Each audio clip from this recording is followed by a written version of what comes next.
this is Russ. Welcome to the MacDocs video blog.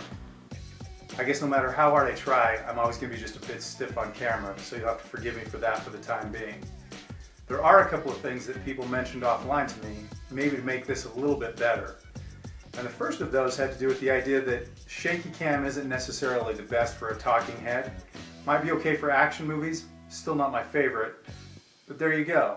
You guessed it, I need to find something like a tripod to get my video device on.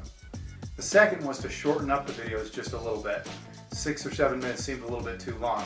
I think I can accommodate that one, but I'm going to have to shut up pretty quick here in order to do that. Now the thing I really wanted to talk about today was actually calibration, and just how important it is to calibrate your shoe. And I found out the hard way about this after my last blog. If you remember, I used that Marwear sports suit and put it on top of my tennis shoe. I thought everything was great, took the sensor out, put it into my tennis shoe, and went to run. Now, normal people would think something was wrong. Unfortunately, I'm not normal. As I was running along, I heard that female voice in my head say, "Sensor has lost connection.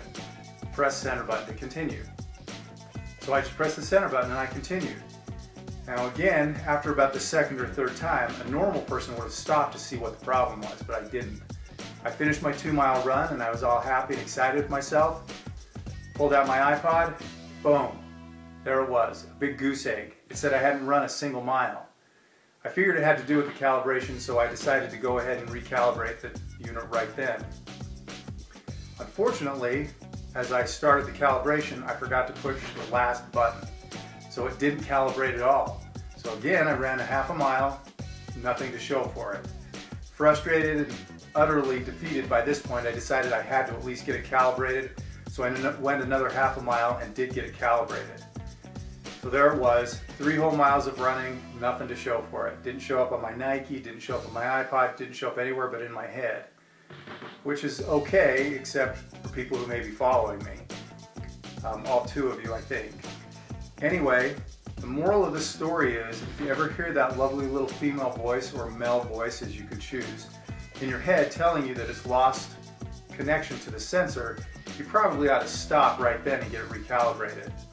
The other thing to keep in mind is, if you do fool around with the sensor at all, put it in a different pair of shoes, try something different with another iPod, you're going to have to calibrate it right away, or it's still going to have a problem.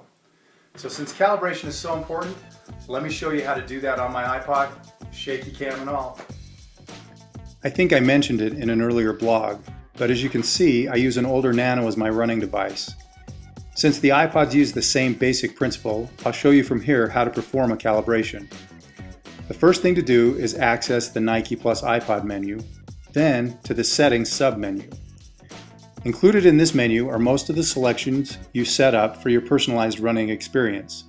Things like a power song, which we'll discuss later, what measurements you want tracked, I use miles instead of kilometers, your weight, and your feedback voice.